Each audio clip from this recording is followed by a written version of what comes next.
முதலாவதாக When Sister Savida asked me to take another session in this camp, I was very much hesitant.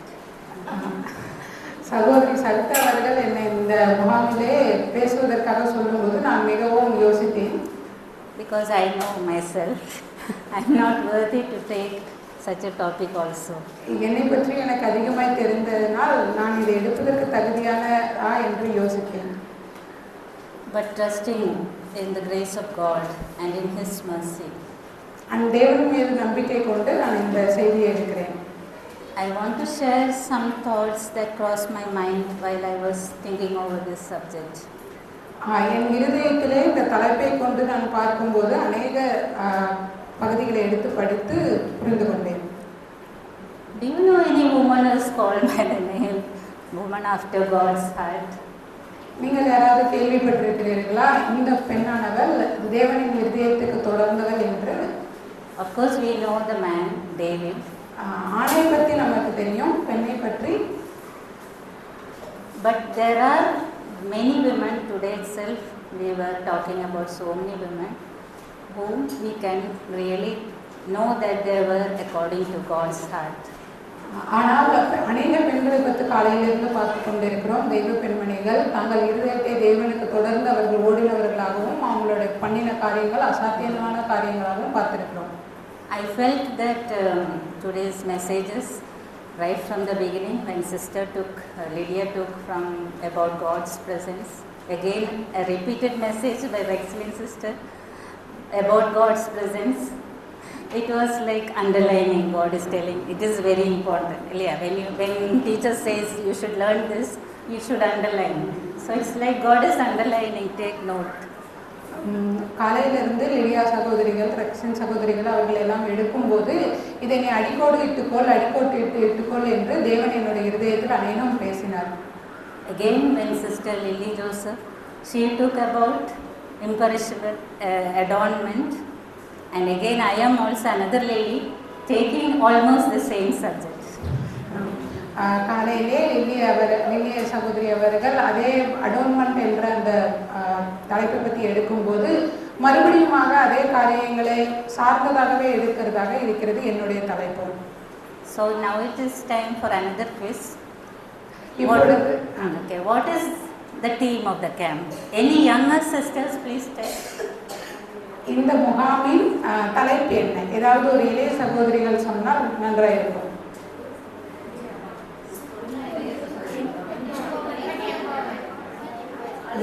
Or can you raise your hand of all those who know? உங்களுடைய கரங்களை உயர்த்தி சொல்லும்படி இளைய சகோதரிகள் என்று குறிப்பிடப்பட்டது. இளைய சகோதரிகள் அடிக்கோடப்படுகிறது. Women Empowerment Camp. Empowering Camp. Okay, theme, the title of the camp. Okay, another question, which is the reference? 3 verse. Yeah. Okay. Now I am going to go to the same passage. நானும் அதே பகுதியிலிருந்து நான் உங்களிடம் பேச விரும்புகிறேன். Maybe we will just look into the background of this epistle of Peter. அதனுடைய பேக்ரவுண்டை நம்ம ஒரு தெளிவாக பார்க்க போகிறோம். So Peter was writing to the first century Christians. Peter ஆனவர் அவர் முதலாம் தலைமுறையிற்கு இல்லைன்னா முதலாம் கிறிஸ்டியன்ஸ் அவர்களுக்கு அந்த தலைப்பில் பேசுகிறார். And they were going through lots of persecutions. தேவனுடைய பாடுகளை பற்றி பேசுகிற How we know? First chapter, verse 6. Many verses are there. At least one verse we will read. Verse 6. First Peter 1ஆம் அதிகாரம் 6வது வசனம்.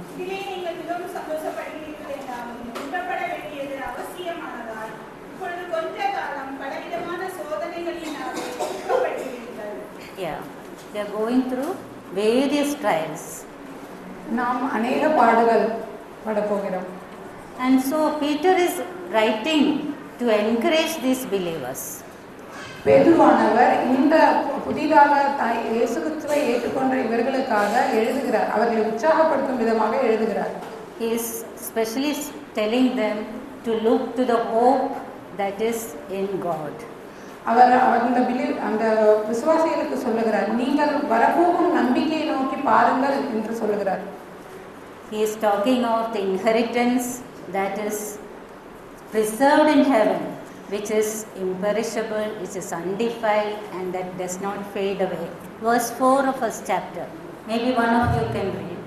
அவர் இயேசு கிறிஸ்து மரித்தோரிலிருந்து எழுந்ததினாலே அழியாததும் சுவாசற்றதும் வாடாததுமாகிய சுதந்திரத்துக்கு ஏதுவாக ஜீவனுள்ள நம்பிக்கை உண்டாகும்படி நமது மிகுந்த இரக்கத்தின்படியே நம்மை மறுபடியும் க்ஷணித்தார். Yeah, he is. That is not the verse. Fourth verse. First chapter, verse 4. About our inheritance in heaven. சுவாசற்றதும் வாடாததுமாகிய சுதந்திரத்துக்கு Correct. ஏதுவாக ஜீவனுள்ள நம்பிக்கை உண்டாகும்படி நமது மிகுந்த இரக்கத்தின்படியே நம்மை மறுபடியும் க்ஷணித்தார். Okay, let it be. Anyway, okay, let us read another verse. 1:13. 1 பேதுரு 1ஆம் அதிகாரம் 3ஆம் வசனம். 13ஆம் வசனம். ஆகையால் நீங்கள் உங்கள் மனதின் அறையை கட்டிக்கொண்டு தெளிந்த புத்தி உள்ளவர்களாய் இருந்து இயேசு கிறிஸ்து வெளிப்படும் போது உங்களுக்கு அளிக்கப்படும் கிருபையின் மேல் பூரண நம்பிக்கை உள்ளவர்களாய் இருங்கள்.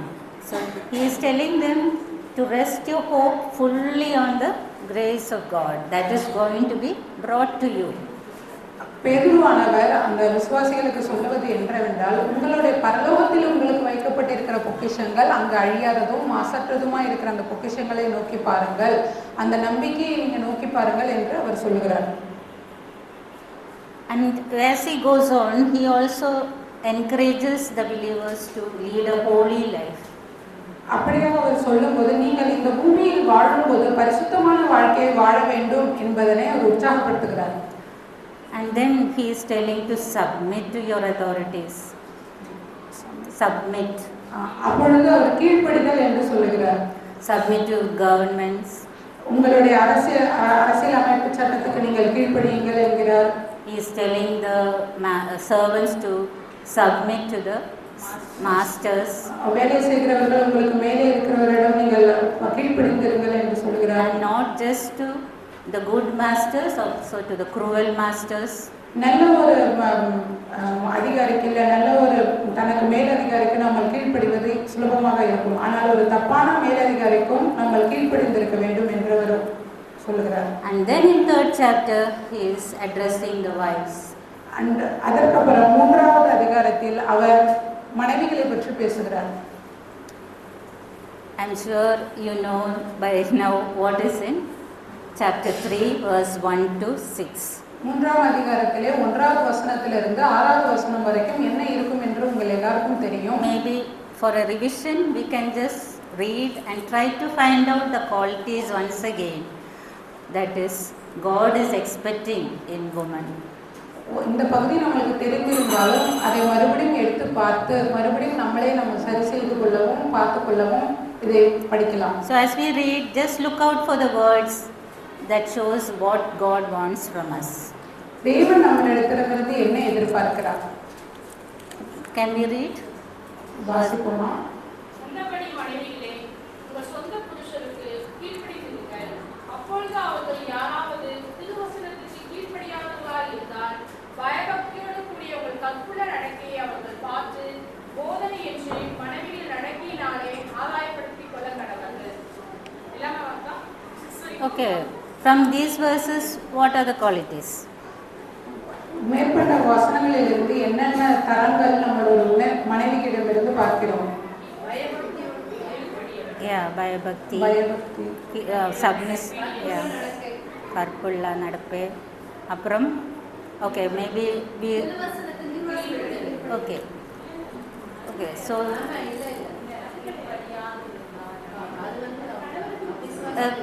the sister was stressing. Okay, as we read fully, we'll know there is the spirit, which is quiet and gentle spirit.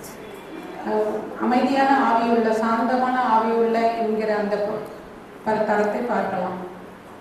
But I felt that the key to this thing is in verse 5. இந்த ஒட்டுமொத்த பகுதியின் முக்கியமான ஒரு பார்க்க வேண்டிய இடம் 5வது வசனத்தில் உள்ளது.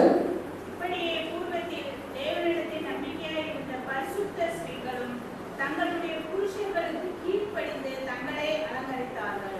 Yeah. So these are the women who put their hope in God. In Tamil once more, Nambike. That is the same as trust, like. Is there any other word in Tamil for Nambike? Hope. நம்பிக்கை. Yeah. When do we need hope? எப்பொழுது நம்மளுக்கு நம்பிக்கை தேவைப்படுகிறது? நம்பிக்கை இல்லை.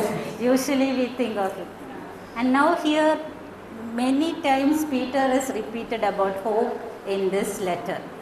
பேதுருவானவர் இந்த கடிதத்திலேயே நம்பிக்கை நம்பிக்கை என்ற அநேக தரம் மறுபடியும் அந்த சொல்லை அவர் பயன்படுத்தியுள்ளார். So many maybe some various ages sisters are here. பலதரப்பட்ட வயதில் உள்ள சகோதரிகளே இருப்பதனால் Some of us are married. அநேகர் திருமணம் முடிந்தவர்கள் உண்டு. And what is your hope? உங்களுடைய நம்பிக்கை என்ன? திருமணமானவர்களின் நம்பிக்கை என்ன? Maybe you are very secure that you have a good husband. நீங்கள் ரொம்பவும் பாதுகாக்கப்பட்ட நிலைமையில் உணர்வீர்களா? He cares for you, he loves you. உங்கள் கணவனானவர் உங்களை அன்பு செய்வது, உங்களை பராமரிப்பதனால். Or maybe unmarried sisters, they are waiting for a good marriage. திருமணம் ஆகாதவர்கள் நல்ல ஒரு திருமணத்துக்காக நீங்கள் காத்திருக்கும் போது maybe students are there, they are hoping that they may get good career in their life. கல்லூரியில் படித்துக் கொள்ள இருப்பவர்கள் நல்ல ஒரு வேலை கிடைக்கும், தன் வாழ்வில் நல்லா இருப்போம் என்கிற எண்ணம். Recently when the NEET exam got cancelled, many students suicide. நாம் செய்தியில் பார்க்கிறோம், அநேக மாணவர்கள் இந்த நீட் எக்ஸாம் கேன்சலேஷன் அந்த கன்ஃபியூஷனால் தன் உயிரை மாற்றிக் கொள்கிறார்கள். Why? They thought it is hopeless. They have no hope. அவர்கள் தங்கள் உயிரை மாற்றிக்கொள்ள எண்ணும் போது அவர்களுடைய இதயத்தில் நம்பிக்கை இல்லாத சூழ்நிலை இருப்பதனால் அவ்வாறான முடிவுகளை எடுக்கிறார்கள். It is necessary that we have hope, and that too hope in the right person. நாம் வாழ்வதற்கு நம்பிக்கை கொள்ளுவது மிகவும் முக்கியமானதா? அந்த நம்பிக்கை யார் மீது இருக்கிறது என்பது முக்கியமானதா? These days I was learning from the life of David. நான் தாவீதின் வாழ்க்கையை பற்றி அதிகமாக படித்துக் கொண்டிருக்கிறேன். Even before this topic was given to me. இந்த தலைப்பை கொடுப்பதற்கு முன்பும் நான் தாவீதை பற்றி படித்துக் கொண்டிருந்தேன். So I will be speaking much about David, and especially David and Saul.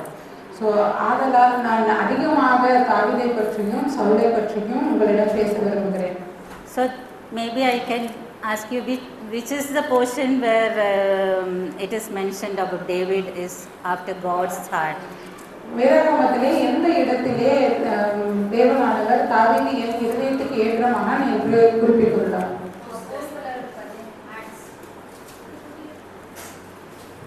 அநேகருக்கு புதிய ஏற்பாடா பழைய ஏற்பாடா? Okay, I am not sure about Acts. Is it there in Acts? Okay.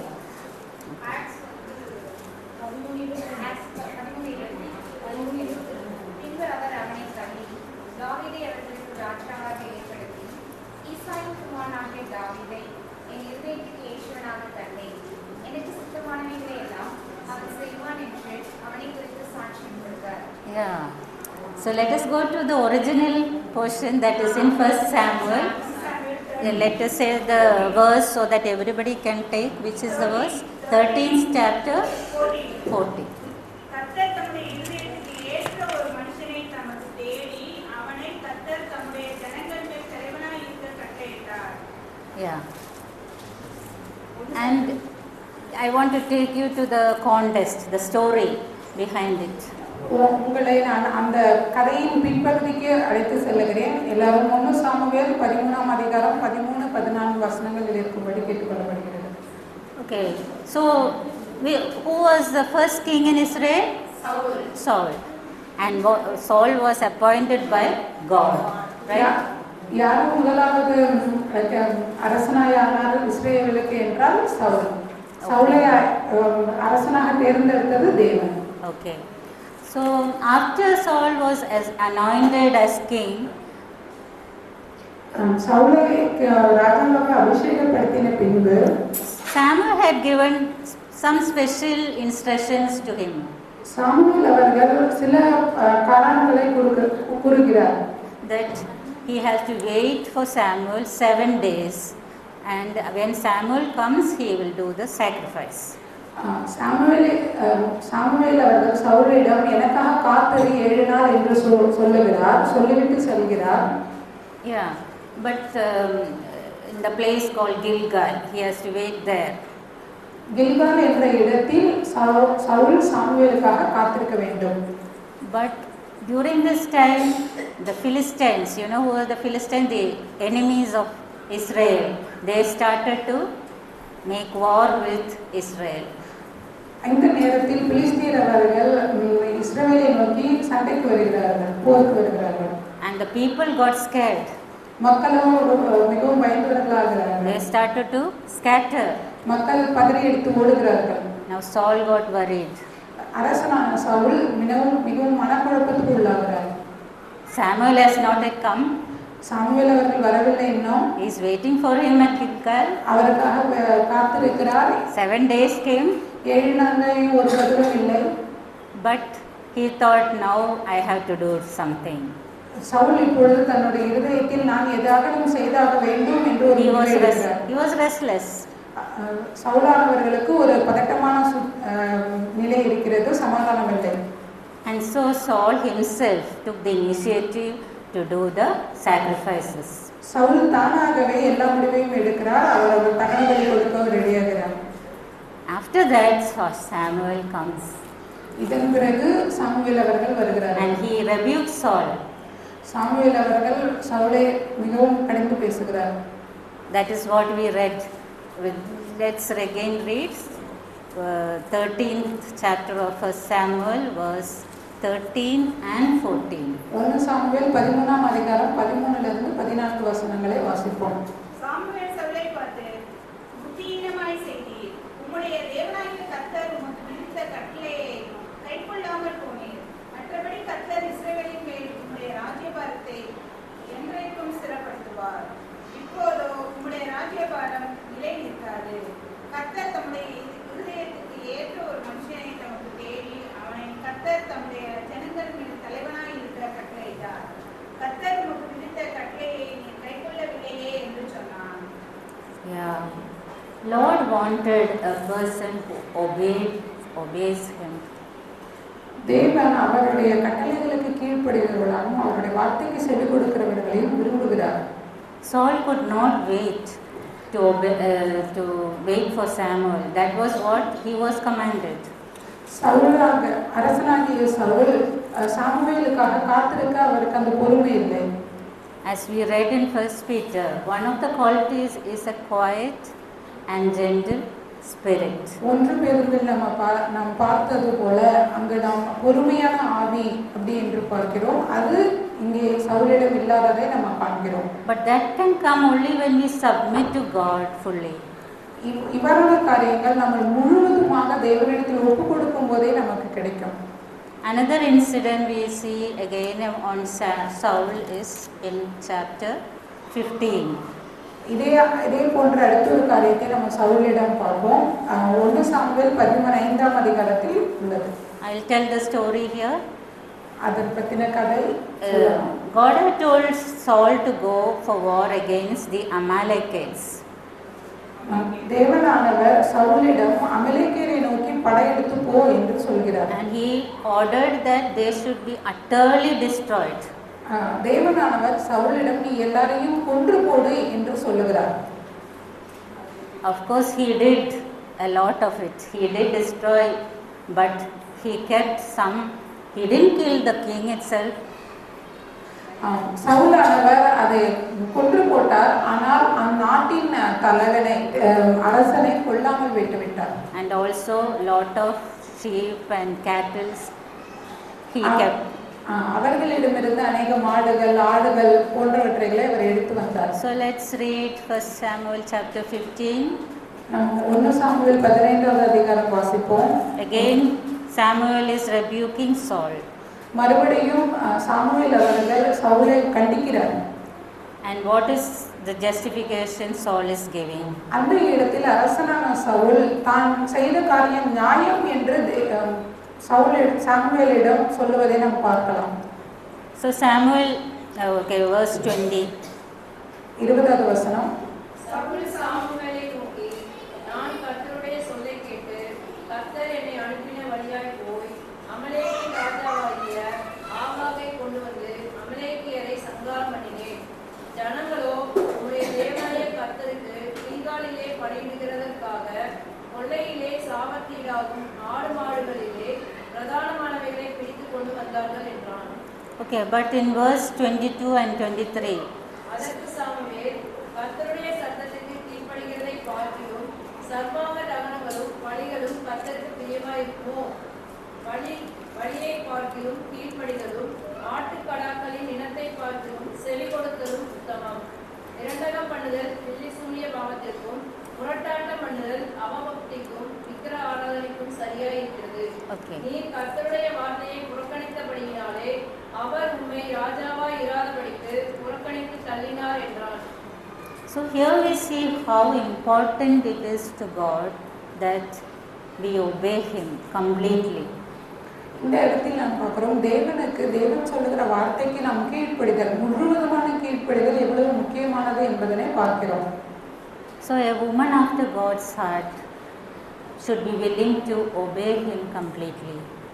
நம்மளுடைய இருதயங்களும் தேவனுடைய வார்த்தைக்கு முழுவதும் கீழ்ப்படிதலாக இருக்க வேண்டும். Okay, now again to the next chapter, Samuel chapter 16. 1 Samuel 16வது அதிகாரம். Here we see that Samuel is coming to anoint the next king. இங்க Samuel மறுபடியும் சவுலை விட்டு அடுத்த அரசனை அவர் அபிஷேகம் செய்ய வருகிறார். He has come to the house of Jesse. அவர் ஜெசி அவர்களுடைய வீட்டுக்கு வருகிறார். ஈசாயின் வீட்டுக்கு வருகிறார். He has lot of sons. ஈசாய்க்கு அநேக மகன்கள் உண்டு. They are very strong people. அங்குள்ள பார்க்கும்போது ரொம்ப பலசாலியானவர்கள். They go to war with Saul. அவ்வாறு பலசாலி உள்ளவர்கள் சவுலோடு அவர்கள் யுத்தத்திற்கு சென்றவர்களாக இருக்கிறார்கள். And when Samuel comes to the home and all the sons are standing in line, Samuel அவர்கள் டேவிடோட வீட்டுக்கு வரும்போது அவருடைய எல்லா மகன்களையும் நிறுத்தி வைக்கிறார். he saw the firstborn Eliab. அவர் முதலாவது பையனை பார்க்கிறார். He thought, this is the right person. This is the person God has appointed. Samuel அவரை பார்த்து, ஓ, இந்த மனிதன் தான் தேவன் சொல்லியிருந்த மனிதனா இருக்கக்கூடும் என்று பார்க்கிறார்.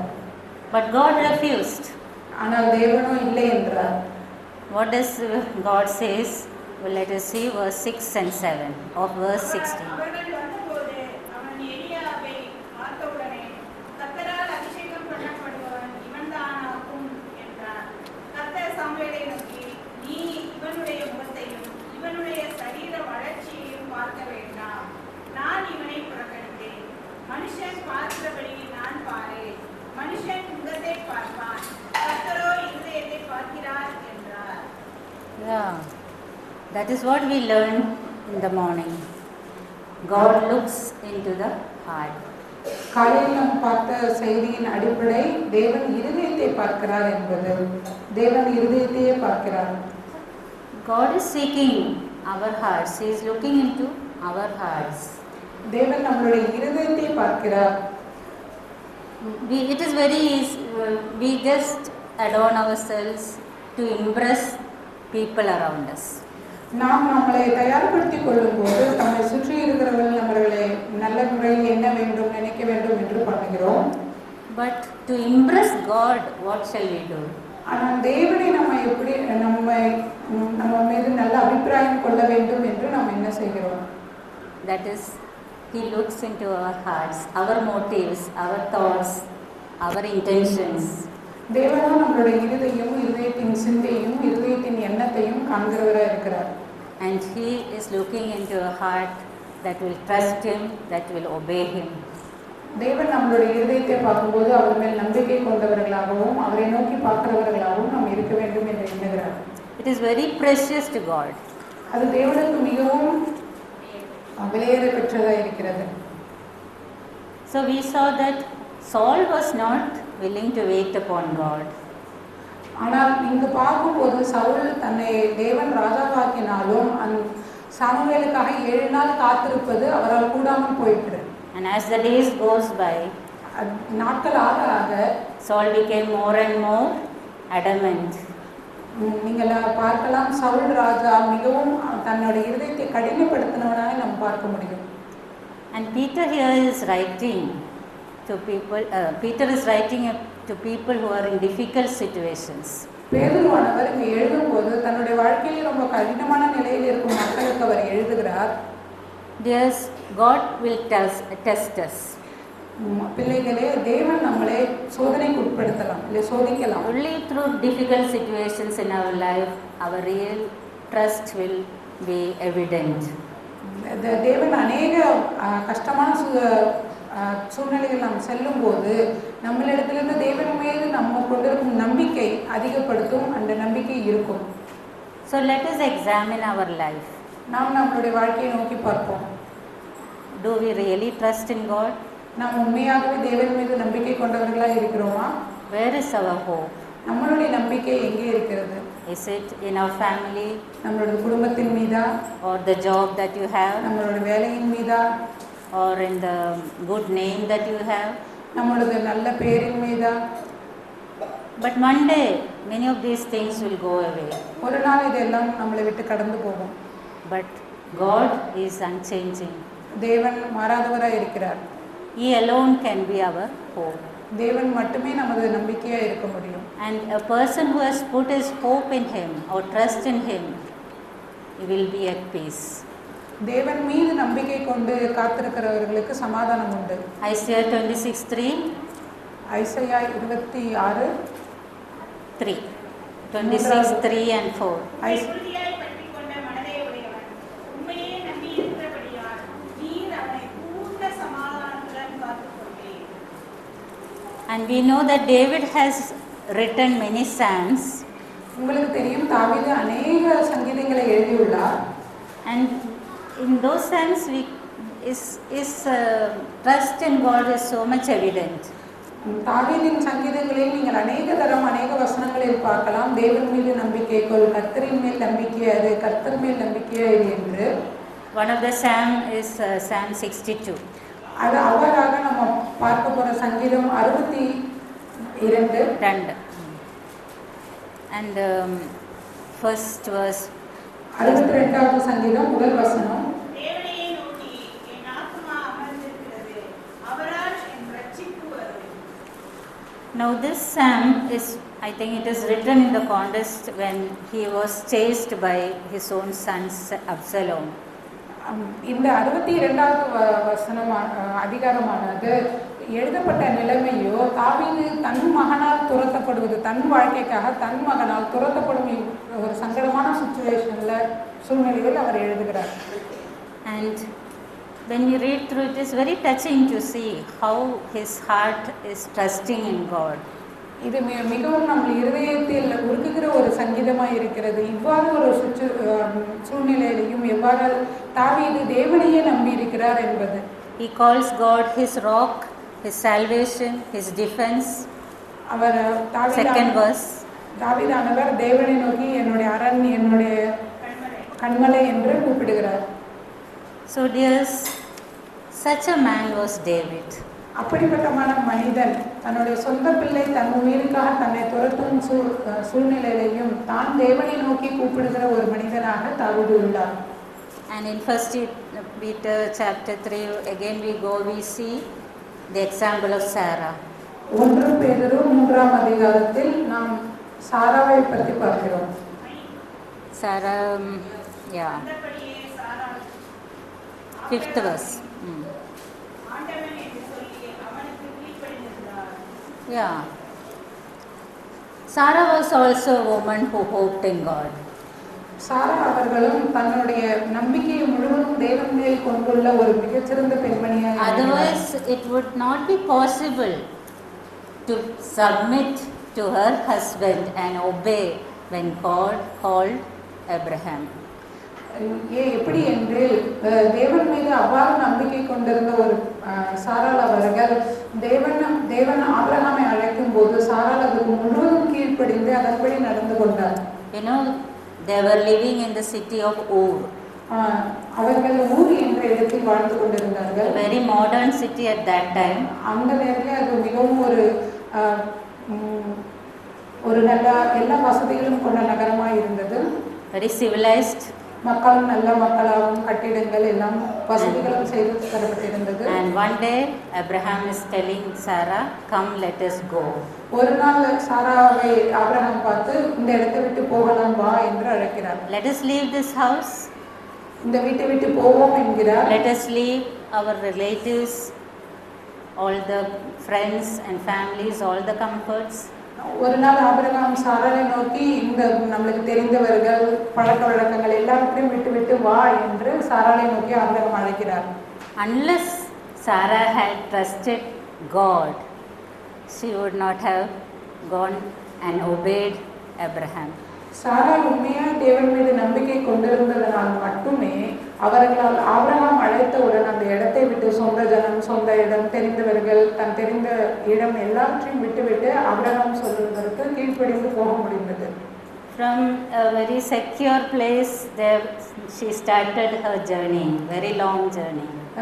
ரொம்ப பாதுகாப்பாக இருந்த இடத்திலிருந்து தன்னுடைய பாதுகாப்பே இல்லாத ஒரு இடத்தை நோக்கி அவர்கள் Living நகர்ந்தார்கள். in tents, அவர்கள் போன எல்லா இடத்திலும் கூடாரங்களில் வாழ்ந்தார்கள். and 2 times she was in danger.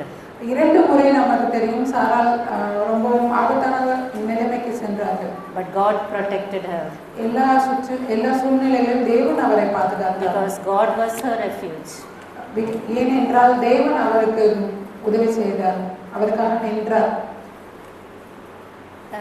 About submission, I think I need not tell because already sister have told.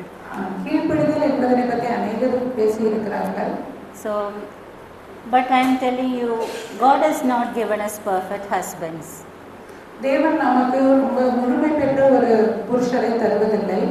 Still, ஆனாலும் we need to submit ஆனாலும் நாம் கீழ்ப்படிந்தவர்களாக இருக்க வேண்டும். because ஏனென்றால் God has told us to submit. தேவன் நம்மளை கீழ்ப்படிந்து இருங்கள் என்று And it சொல்லியிருக்கிறார். is in God that we are hoping.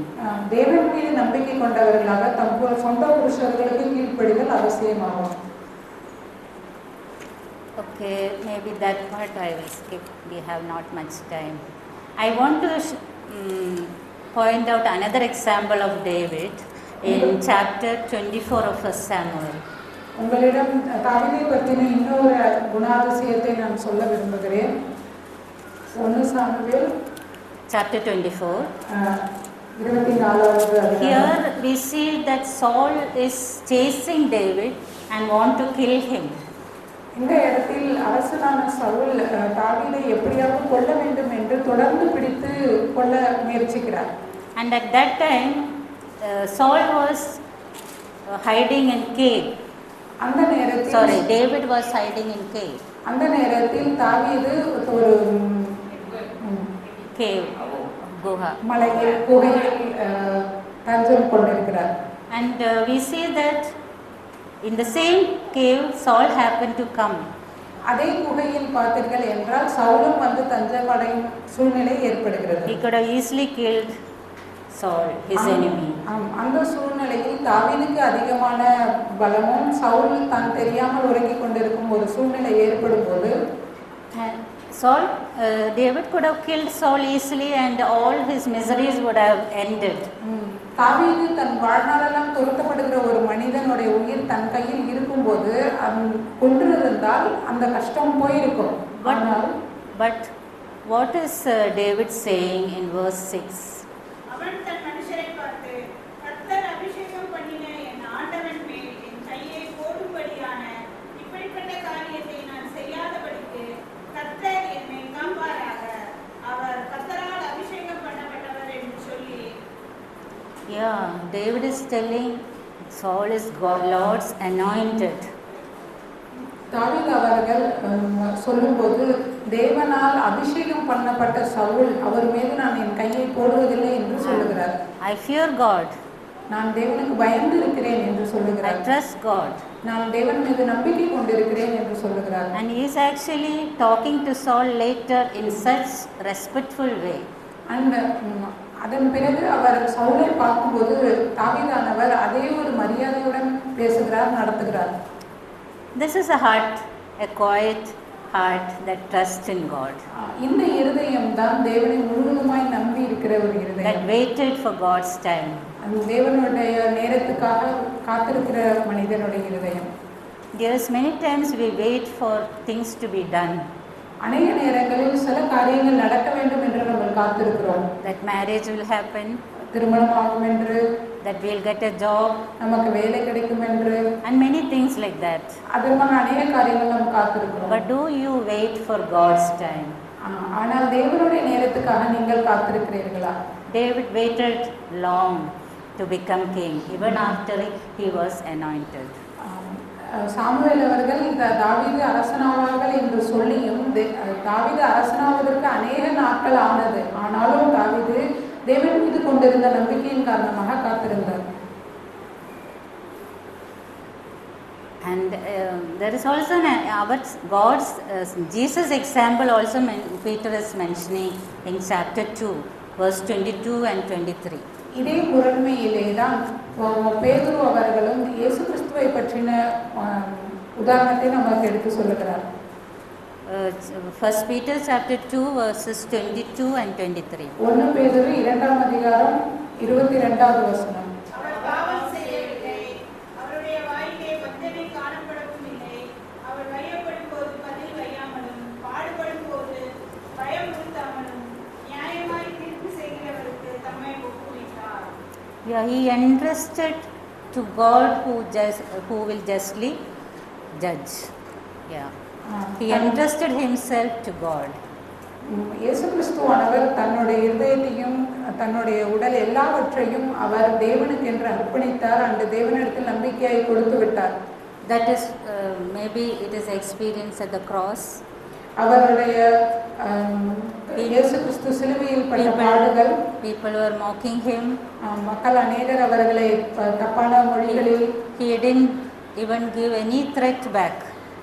பேசும்போது கூட திரும்பி நான் யார் என்றோ தன்னை பற்றின எந்த ஒரு காரணத்தையோ இயேசு கிறிஸ்து சொல்லவில்லை.